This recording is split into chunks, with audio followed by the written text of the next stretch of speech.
우리에게 생명의 복음을 전해준 영어권에 있는 교회를 섬기는 성도들은요, 사순절을 지내는 모습이 그렇게 아름다울 수 없습니다. 그들은 사순절이 되면 이런 구호를 외치면서 마음에 새깁니다. No cross, no crown. 십자가 없이는 면류관도 없다는 고백이요, 사실상 승리의 선언입니다. 보다 구체적으로 의미를 찾아보자면요, 고난의 십자가 없이는 부활의 영광도 없다는 의미입니다. 여러분, 고난의 십자가가 있기 때문에 부활의 영광이 있는 줄 믿습니다. 고난의 십자가를 예수님이 지셨기 때문에 부활의 승리를 예수님께서 보장해 주신 줄 믿습니다. 그들은 사순절 기간 동안에요, 고난을 얼마나 명확하게 해석하는지 모릅니다. 오늘을 사는 이 시대의 그리스도인들도 고난이 무엇인지, 또한 부활의 영광이 무엇인지를 알기 위해선 십자가를 바로 이해해야 합니다. 십자가의 의미를 잘 이해하지 못하니까 작은 고난 앞에서도 무릎을 꿇고 맙니다. 여러분, 고난이 우리 앞에 펼쳐지면 반드시 십자가를 바라보는 믿음으로 승리하게 되는 은혜가 임하게 될 줄 믿으시기 바랍니다. 이 예배는 고난을 승리로 바꾸어 주시는 놀라운 하나님의 영광이 임하는 시간인데, 말씀으로 지금 하나님이 임재하셨기 때문입니다. 그들이 사순절을 어떻게 지낼까? 제가 참 감동을 받았던 것은요, 사순절을 그들이 맞이하면서 그룹별로 성경을 읽습니다. 예수님이 십자가를 지셨고 구원을 완성해 주셨기 때문에 그 예수님의 권위에 복종하면서 자기 십자가를 지는 모습이 그룹별로 성경을 읽으면서 부활의 영광을 향해 나아가는 그 아름다운 모습으로 그대로 증명하고 있습니다. 여러분, 경신교회는 사순절에 성경을 읽지 않습니까?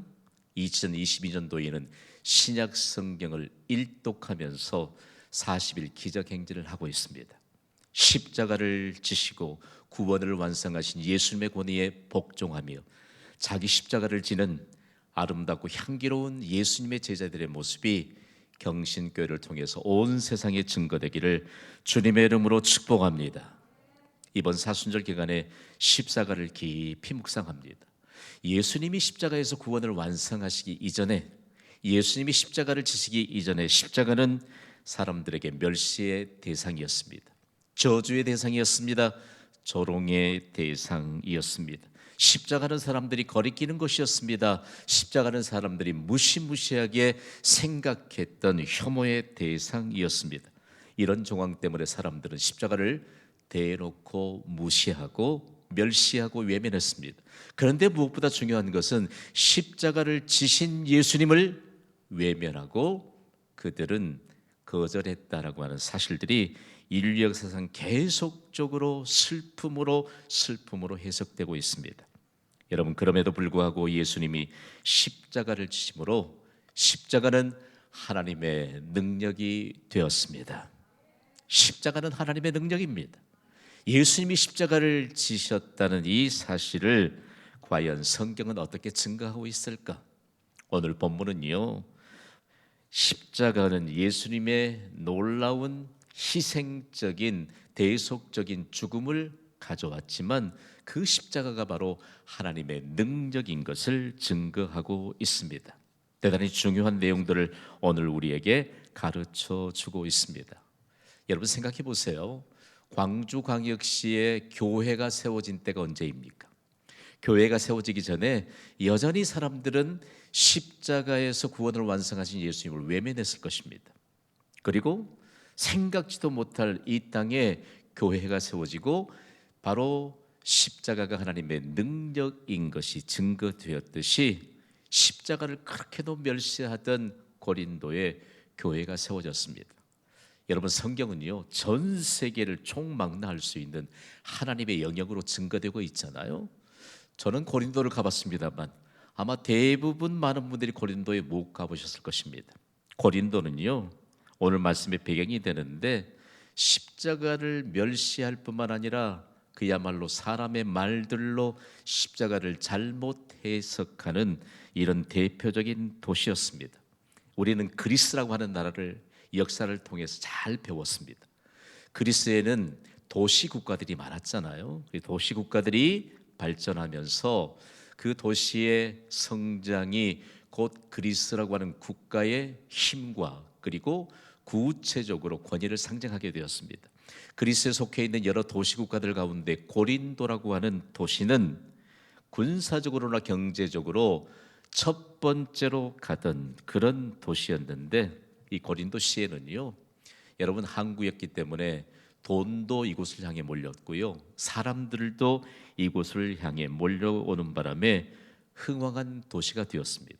그러나 돈이 이곳에 풍성해지게 될 때 그야말로 수많은 신들을 숭배하는 우상 숭배의 도시, 문란한 도시가 되고 말았습니다. 고린도 시민들이 이방 신들을 숭배하던 증거지가 지금도 남아 있는데, 가장 으뜸으로 남아 있는 것이 거대한 실체입니다.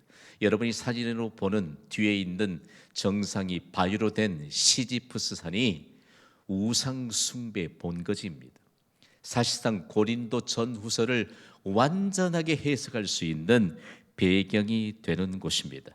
시지프스라고 하는 이 산의 이름이 고린도라고 하는 도시국가의 초대 왕이었던 사람의 이름이 시지프스였습니다. 그의 이름을 따서 산 이름을 지었는데 이것이 바로 우상의 소굴이 되었습니다. 여러분 놀랍게도요, 바위산으로 되어 있는데 정상에 고대 도시 국가가 건설이 되어 있습니다. 이름하여 고린도 아크로폴리스입니다. 여러분 놀랍잖아요. 그런데 이곳에 무엇이 가득 차 있느냐?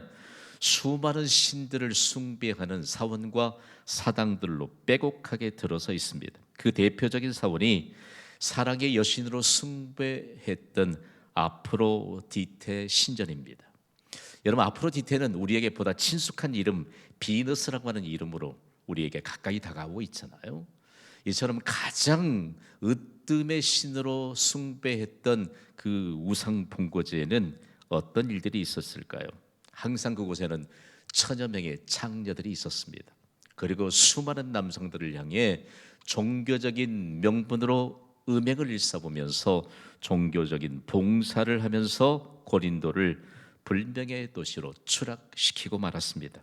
고린도를 불명의 도시로 추락시켰던 그 번고지를 통해서 온 세상에 전해진 메시지는요, 다름 아닌 종교적인 매음을 자행하면서 얼마만큼 윤리적으로 타락했는지.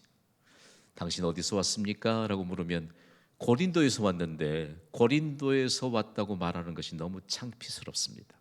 그러니까 버벅대거나 어물쩍 넘어가는 이런 정황 가운데서 수많은 남성들이 매일매일 거대한 바위산 시지프스산을 바라보고 동경합니다. 그리고 적당한 때가 되면 그야말로 종교적인 명분을 가지고 남성들이 그 산을 오르락 내리락 합니다. 지금도 보면요, 고린도 지역에서는 그 산만 우뚝 솟아 있는 것이 보입니다. 얼마나 많은 사람들이 그곳을 오르락 내리락 하면서 그 영혼이 망가졌겠어요. 그리고 피폐해졌겠어요. 그리고 불명예를 안으면서까지 그들이 그곳을 오르락 내리락 했던 그때에 바울 사도가 고린도에서 브리스길라와 아굴라를 만납니다. 그리고 고린도 교회를 세웁니다. 바울은 브리스길라와 아굴라의 집에서 1년 6개월 동안 머물면서 고린도 교회를 견고하게 세웠습니다. 그리고 1년 6개월 동안 바울이 고린도 교회에서 설교했던 그 설교를 총망라해 놓은 서신서가 고린도 전서입니다. 오늘은 고린도 전서의 초반부에 해당하는 내용들을 함께 살펴보게 될 것인데요, 바울의 설교의 핵심은 십자가입니다. 여러분 성경을 창세기부터 요한계시록까지 66권을 다 읽어도 핵심적인 메시지는 십자가입니다. 예수님의 십자가, 예수님의 부활. 여러분 우리의 인생의 핵심도 십자가라면 반드시 승리의 길을 걸어가게 될 줄 믿습니다. 이 믿음을 바탕으로 오늘 첫 번째 말씀을 받기를 원합니다. 오늘 본문인 고린도전서 1장 18절 말씀을 우리 함께 읽습니다. 시작. 십자가의 도가 멸망하는 자들에게는 미련한 것이요 구원을 받는 우리에게는 하나님의 능력이라. 아멘. 십자가의 도는 예수님이 구원을 완성시킨 십자가입니다. 그런데 우리말로 번역하기를 십자가의 도라고 번역했기 때문에 먼저 의미 정리를 좀 해봐요. 십자가의 도는 예수님이 구원을 완성하신 십자가이다. 그러니까 십자가의 구원을 위한 하나님의 메시지가 담겨 있다는 것입니다. 우리나라 사람들은 도하면 이상하게 생각해요. 지금도 번화한 거리 가면 도를 하느냐고 묻는 사람들이 지금도 있더라고요. 도가 뭐 신비한 게 아니에요. 그런데 그리스도인들 가운데서도 도가 뭔지를 아냐 그러면 그냥 어물쩡거리고 당황해하는 사람들이 있어요. 교회가 통계를 냈는데 그런 부질없는 도에 관해서 이 현혹되는 그리스도인들도 여러분이 있다는 사실들을 기억해야 합니다. 도는 메시지입니다. 십자가에 담겨진 구원의 메시지. 그래서 십자가의 도는 예수님이 구원을 완성하신 십자가로 그대로 설명이 되는 것입니다. 십자가의 도가 사람들을 두 부류로 구분시킵니다. 십자가의 도를 받아들이지 않는 자들은요, 어떻게 할까? 멸망하는 자들이 되고 맙니다. 여러분, 우리가 십자가로부터 구원이 임한 것을 여러분 믿습니까? 우리는 받아들이면서 구원받는 자들이 되는데 이 십자가의 도를 받아들이지 않는 사람들은 멸망하는 자들이 되고 만다. 그래서 멸망하는 자 그리고 구원받는 자, 이와 같이 두 부류로 십자가가 사람들을 구분하고 있다는 말씀입니다. 십자가의 도가 멸망하는 자들에게는 미련한 것이 되었습니다. 여러분, 그렇다면 멸망한 자들은 과연 누구를 말할까요? 하나님을 떠나서 자기 기준과 세상 지혜로 사는 불신자들입니다. 사순절 기간 동안에는 우리가 말씀을 좀 깊이 받았으면 좋겠습니다. 여러분, 우리는 짝퉁 그리스도인이 되지 않기를 주님의 이름으로 간곡히 부탁을 드립니다. 무늬만 그리스도인이 되어서는 안 됩니다. 명목상의 그리스도인으로 살아서도 안 됩니다. 오늘 본문의 배경이 되는 이 궤변적인 본변론을 즐기는 헬라 철학을 따라서 헬라 문화를 꽃피웠던 헬라어를 사용하는 헬라권에 있는 사람들이 얼마나 말을 잘했는지 모릅니다. 인류 역사상 보면 아주 탁월한 웅변가들이 헬라 문화를 꽃피웠던 사람들이 대부분이었습니다. 그들이 얼마나 말을 잘했을까 생각해 보세요. 저는 설교자이지만 그렇게 기도하고 그렇게 자신을 복종시키고 그리고 이 연구에 심혈을 쏟아서 말씀을 선포하는 것 정말 어려운 과정입니다. 하나님이 도우시면 이 어려운 과정을 통해서 십자가가 하나님의 능력인 것을 도출해내게 하시고 선포하면서 예배자들을 통해서 하나님의 말씀이 가슴판에 새겨지게 하시는 놀라운 은혜가 전달이 됩니다. 그런데 헬라 철학자들은요, 자기 생각이에요. 자기 생각. 그리고 자기 자랑이에요. 생각해봐요.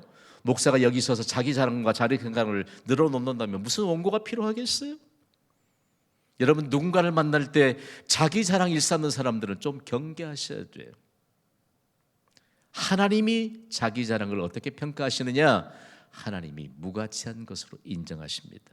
바울이 이런 배경을 통해서 오늘 말씀을 선포하시는데요, 그들이 어떤 것을 토론의 주제로 삼았느냐? 예수님이 구원을 완성하신 십자가를 토론의 주제로 삼았대요. 그러면서도 그들은 구원에 관해서 결론을 내지 못했습니다. 무엇 때문일까요? 분명한 것은 사람들의 말잔치에 의해서 구원이 결정되지 않습니다. 구원은 예수님이 희생제물로 죽으신 십자가를 통해서 구원이 결정되는 줄 믿으시면 아멘 하시기 바랍니다. 그렇기 때문에 그들의 말을 연구하다가 너무 가슴이 답답해져 오는 것을 느꼈습니다. 그들이 얼마만큼 토론에 열중했는가. 그 내용의 핵심이 이런 내용이었습니다. 아니, 어떻게 하나님의 아들이 저토록 무기력하게 십자가에 못 박혀 죽을 수 있는가. 괜한 걱정 다 하지요. 어떻게 하나님의 아들이 가장 잔인한 방법인 십자가에서 죽을 수 있는가. 더욱이 십자가에서 못 박혀 죽은 자가 어떻게 우리를 구원할 수 있단 말인가. 서로 토론하다가 서로 일제히 말도 안 돼!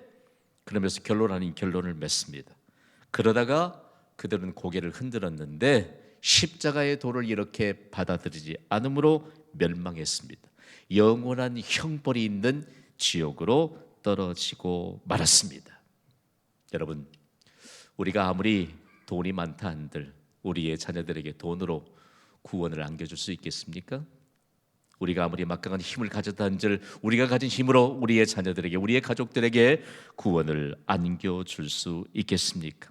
그런데 여러분, 그들이 미련하고 바보스러운 것이라고 단정했던 십자가의 도에 하나님의 구원이 있습니다. 여전히 십자가의 도에 구원이 있습니다. 그래서 바울은 십자가의 도를 전하면서 구원받는 우리에게는 십자가가 하나님의 능력이라고 선포한 것입니다. 바울이 선포하고 있는 하나님의 능력은 도대체 무엇일까요? 우리가 성경에 기록된 단어 한 단어를 원래의 의미를 찾아보다면 참 온몸의 전율을 느낍니다. 이 능력이라고 하는 단어가 신약의 원문인 헬라어는 두나미스라고 하는 단어로 기록하고 있거든요. 나중에 이 두나미스라고 하는 단어에서 현대적인 용어가 된 영어의 다이너마이트라고 하는 단어가 파생되긴 했습니다만 사도 바울 시대에 세상에 다이너마이트는 없었습니다. 다이너마이트는 1867년에 비로소 노벨이 발명했기 때문에 사도 바울의 생각 속에 다이너마이트는 없었을 것입니다. 그러나 모든 것을 파괴하는 능력인 십자가에 관한 분명한 해석이 있었습니다. 여러분, 예수님이 지신 십자가 앞에서 아무리 견고한 사단의 진도 산산이 부서지게 될 것을 믿으시면 아멘 하시기 바랍니다. 우리가 마음속에 십자가가 하나님의 능력인 것을 믿지 못하니까 어쩌면 신앙생활도 꼭 미신을 추종하는 사람들처럼 굴곡 있는 신앙을 가질 수밖에 없다는 것을 우리는 사실상 인정해야 합니다.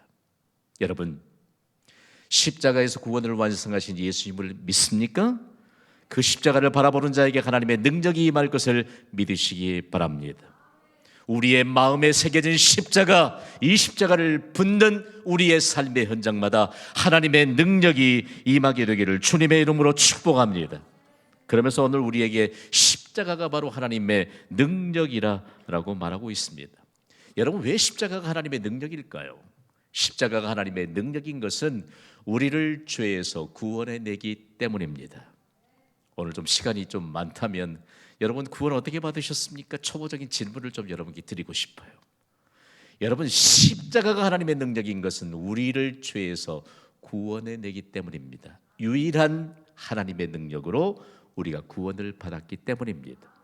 이 구원을 그야말로 정말 하나님 앞에서 값진 것이 구원일진데 이 구원을 정말 값이 없는 것과 바꾸는 삶을 살아서는 결단코 안 된다는 말씀입니다. 그러므로 하나님의 능력은요, 인간의 능력과 인간의 한계를 초월하는 힘입니다. 하나님의 능력은 세상이 결코 건져낼 수 없는 죄와 사망 가운데서 우리를 건져내는 능력입니다. 중요한 것은 하나님의 능력은 우리 앞을 가로막는 모든 장애물을 제거하는 능력인 줄 믿습니다. 우리에게는 원치 않게 장애물이 참 많아요. 그러나 십자가가 하나님의 능력인 것을 잊지 마시기를 바랍니다. 우리 앞에 펼쳐있는 모든 장애물 제거하는 능력은 오직 십자가, 그 십자가는 바로 하나님의 능력인 것을 우리가 증거해야 합니다. 그래서 바울이 십자가를 핵심적인 메시지로 증거하면서 십자가를 지신 그리스도에 대해서 다시 한번 반복해서 선포하고 있습니다. 오늘 본문인 고린도전서 1장 24절 말씀을 우리 함께 읽습니다. 시작. 오직 부르심을 받은 자들에게는 유대인이나 헬라인이나 그리스도는 하나님의 능력이요 하나님의 지혜니라. 아멘. 사도 바울은 하나님의 능력과 함께 하나님의 지혜에 대해서 증거하고 있습니다. 우리가 좀 성경을 읽다가 가장 명확하게 좀 마음에 새겨야 될 단어가 있다면 지혜입니다. 지혜. 지혜는 하나님을 온전하게 담아낼 수 있는 아주 특별한 하나님의 권위가 담겨 있는 단어입니다. 하나님과 지혜는 동격입니다. 지혜가 하나님이요 하나님이 곧 지혜라는 말씀입니다. 그래서 바울이 십자가를 지신 그리스도가 하나님의 능력이요 하나님의 지혜라고 증거했던 것은 하나님의 지혜가 무엇이냐? 하나님의 지혜는 죄가 없는 자기 아들이신 예수 그리스도를 죄인들을 위해 죄인들의 죄값으로 십자가에 내어주신 것이 하나님의 지혜라고 말합니다. 그럼 우리는 조금 더 펼쳐갈 수 있겠죠? 하나님의 지혜는 하나님의 구원입니다. 하나님의 지혜라고 할 때 이 지혜 한 단어만 우리가 꿰뚫어도요 구체적으로 하나님을 온전히 삶으로 드러낼 수 있습니다. 신약 성경의 원문이 헬라어인데 이 헬라어 가운데 지혜를 의미하는 단어가 소피아입니다. 너무너무 중요한 내용들을 가르쳐 줍니다. 그런데 이 단어가 언제부터 하나님을 총체적으로 설명할 수 있는 단어가 되었느냐? 오래 전부터, 예수님이 세상에 오시기 전부터 헬라의 철학자들을 통해서 사실상 이 단어가 경험적으로 해석이 됐습니다. 우리가 이 단어를 먼저 생각할 때 지혜를 의미하는 소피아라고 하는 단어는 모든 것을 선한 일에 사용하게 하는 안내자입니다. 지혜가 무엇인가를 생각할 때 여러분 어렵게 생각하지 마세요. 모든 것을 선한 일에 사용하는 안내자가 바로 지혜다. 여러분, 우리에게 있는 모든 것을 주신 분이 하나님이십니다. 우리에게 있는 모든 것을 선한 일에 사용하도록 안내하시는 분이 하나님이십니다. 이 지혜가 그래서 하나님의 속성이고 지혜는 인간에게 주신 재능입니다. 여러분, 우리에게 있는 1,000원이라도 하나님이 주신 지혜가 아니면 선한 일에 사용할 수 없습니다. 오늘 좀 여러분을 도전합니다. 여러분에게 하나님이 맡겨주신 물질 선한 일에 사용하시기를 주님의 이름으로 축복합니다. 우리나라에 국한돼서 바라보지 마시고요, 전 세계 모든 민족과 열방을 바라볼 수 있는 선교적인 안목을 가지시기를 주님의 이름으로 축복합니다. 선한 일에 사용하니까 오늘날 한국 땅에 교회가 세워졌고 전 세계 모든 열방과 민족을 향해 복음을 전하기 위해 선교사를 파송하는 선교한국이 되지 않았습니까? 꽉 막혀 있어서 말이에요. 제가 가장 자존감이 낮아진 때는 언제이냐? 대륙적인 기질을 가진 영어권에 사는 그리스도인과 대화할 때 너희 나라 규모가 얼마큼 되냐? 그러면 설명하면요, 에게 그래요. 말은 안 해도 표정이 그래요. 표정 보면 다 알잖아요. 여러분, 우리에게 주신 이 놀라운 하나님의 지혜는 전 세계 모든 나라와 민족까지도 바라볼 수 있는, 그리고 하나님의 규모와 하나님의 속도의 개념으로 주신 특별한 은총인 것을 여러분이 기억하시기를 바랍니다. 여러분, 하나님이 주신 물질을 선한 일에 사용하기 시작할 때 진정한 물질의 복이 임합니다. 고린도 교회는 나중에도 함께 나눌 기회가 있겠지만 선한 일에 물질을 사용함으로 복을 받았던 대표적인 교회입니다. 교회가 복을 받았다는 누가 복을 받았던 것이죠? 교회를 섬기는 성도들이 복을 받았다는 증거입니다. 그러면서 여러분, 지혜에 관한 내용들을 설명하면서요, 지혜는 오직 하나님께만 속한다라고 하는 정의를 남기고 인생을 마감했던 사람이 다름 아닌 그리스가 자랑하는 철학자요 교육자인 플라톤입니다. 플라톤의 영향을 받은 사람이 적지 않습니다. 그런데 그가 인생을 마감하면서 지혜는, 소피아는 오로지 하나님께만 속한다라고 말했습니다. 그 배경을 좀 연구해 보았더니 참 재미있어요. 헬라인들이 자녀들을 앉혀놓고 늘 반복적으로 이렇게 교훈했습니다. 얘들아, 너희는 지혜로운 사람이 되어야 한단다. 그런데 가르치는 부모의 삶 속에서 지혜가 뭔지를 알 수가 없어요. 지혜가 어디로부터 오는지 알 수가 없어요. 지혜는 하나님으로부터 오기 때문입니다. 그리고 깨달은 것입니다. 그러면서 그가 이런 결론을 내리게 되었습니다. 여러분, 우리의 삶으로 지혜를 통해서 지혜자이신 하나님이 증명되는 은혜가 있기를 바랍니다. 그 일에 사도 바울이 증거하기를 십자가가 하나님의 능력인 것을 믿는 믿음으로 사는 것입니다. 그러면서 기독교는 과연 이 지혜를 어떻게 해석하고 적용했을까? 지혜는 하나님의 비밀을 아는 것입니다. 동의가 되시면 아멘 하세요.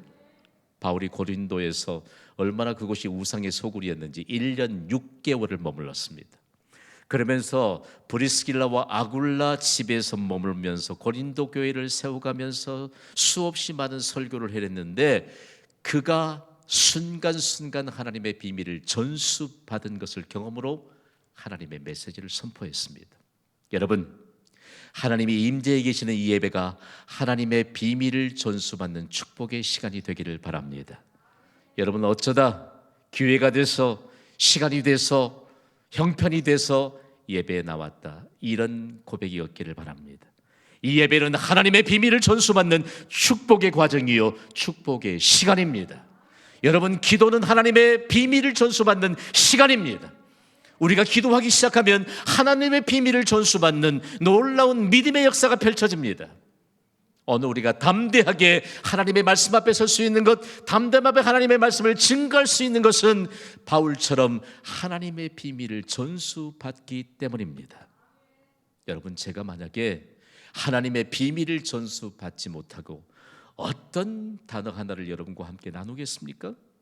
그래도 경신교회는 조금 자존감이 높은 교회 아닙니까? 하나님의 말씀을 붙잡고, 그리고 이 땅에 그동안 없었던 신조어들을 우리의 삶의 현장에서 펼치면서 실제적으로 하나님의 역사를 증거하는 교회로 세워져 가는 것은 하나님의 특별한 은혜인 줄 믿습니다.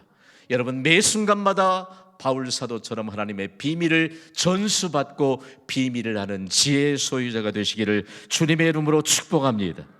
그러면서 사도 바울은 오늘 본문 고린도전서 1장 25절을 통해서 자신이 십자가를 전수받은, 십자가를 통해서 전도받은 하나님의 능력이 무엇인가를 증거하고 있습니다. 25절을 함께 읽습니다. 시작. 하나님의 어리석음이 사람보다 지혜롭고 하나님의 약하심이 사람보다 강하니라. 아멘.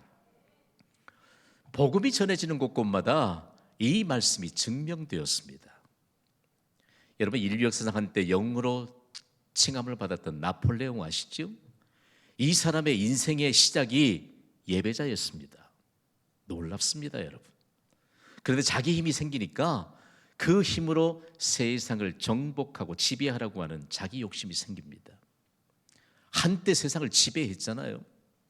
그러나 더 강한 힘에 의해서 참패하고 말았습니다. 결국은 그가 유배지에서 자신이 예배자였던 것을 생각하고 피눈물을 흘립니다. 생각해 보세요. 자기가 가진 힘이 세상을 지배할 줄 알았습니다. 여러분, 여러분에게 힘이 생기면 여러분 그 힘으로 과연 무엇을 하고 있습니까? 사람이 가진 힘은 하나님의 연약함을 감당해낼 수 없음을 인정해야 합니다. 사람들이 연약하다고 조롱했고 사람들이 부끄럽다고 멸시했던 십자가를 진 예수님은요, 그 십자가를 통해서 지금까지 주님 다시 이 땅에 오실 때까지 세상을 정복하고 있다는 사실 여러분 아십니까? 하나님이 교회를 왜 세우셨습니까? 여러분, 교회는 자기 힘을 자랑하러 오는 것이 아닙니다. 교회는 사람의 힘이 증명되는 곳이 아닙니다. 교회는 자기 힘을 빼놓은 곳이 교회입니다. 그리고 십자가가 하나님의 능력인 것을 믿고 하나님의 능력으로 채워가는 곳이 교회임을 믿으시기 바랍니다. 저는 이 말씀을 함께 여러분과 나누면서 얼마나 기대감으로 충만해지는지 모릅니다. 십자가의 결론은 하나님의 능력입니다. 십자가는 하나님의 능력입니다. 지난 인류 역사는 십자가가 하나님의 능력인 것을 증거하면서 아름다운 기독교 전통을 이어가고 있습니다. 대표적인 증거가 있습니다. 제가 여러분과 함께 개혁주의 교회를 건설하고 그리고 종교개혁의 후예로 살아가는 것이 얼마나 참 우리에게 자긍심을 더해 주신가를 계속해서 반복적으로 나누잖아요. 여러분, 1517년에 독일의 마틴 루터가 종교개혁의 깃발을 들고 생명을 걸고 개혁자들과 함께 종교개혁을 완성했습니다. 여러분, 방대한 문헌들이 있습니다. 아무리 방대한 문헌들을 읽고 또 읽어도 남는 것은 십자가입니다. 왜 종교개혁을 생명을 걸고 단행했는가? 십자가의 바른 해석을 위한 투쟁이었습니다. 구교인 로마 가톨릭은 십자가를 우상화했습니다. 그러나 십자가는 하나님의 능력입니다. 십자가의 바른 해석을 위해 생명을 걸었던 종교 개혁자들, 특별히 마틴 루터는요, 십자가에 담긴 메시지를 이렇게 남겼거든요. 다 함께 읽어볼까요? 시작. 십자가는 기독교 신앙의 표적이다. 그러면서 그가 독일의 하이델베르크에서 논쟁을 통해서 십자가 신학을 정립시켰습니다. 그의 십자가 신학은 오늘날 모든 교회와 모든 그리스도인들의 신앙의 표지가 되고 있습니다. 십자가 신학은요, 하나님의 은혜에 의해서만 구원을 받습니다. 아멘. 그러나 국교인 로마 가톨릭은 공로주의를 퍼뜨리고 사람의 공로로 구원을 가르친다는 십자가에 대한 틀린 해석이 있었기 때문에 십자가의 바른 해석이 종교개혁자들을 통해서 정립될 수 있었습니다. 다음으로 십자가에서 오직 예수 그리스도만으로 소망을 발견하게 되는 것입니다. 여러분, 십자가는 죽음입니다. 사람들은 십자가에서 죽음을 보았지만 믿는 자들은 십자가 죽음 속에서도 부활의 소망을 봅니다. 우리의 현실에 지금 너무나도 엄연하고 뻔한 패배가 연속되고 있는 것 같으나 그 패배는 십자가가 하나님의 능력임을 믿는 자들에겐 희망의 빛이 될 줄 믿습니다. 패배 속에서도 승리의 깃발을 들 수 있게 하는 것은 예수님이 지신 십자가입니다. 십자가는 하나님의 능력이기 때문입니다. 오늘 받은 말씀을 일평생 동안 증거하는 예수 그리스도의 제자로 사시기를 주님의 이름으로 축원합니다. 찬양합시다. 오늘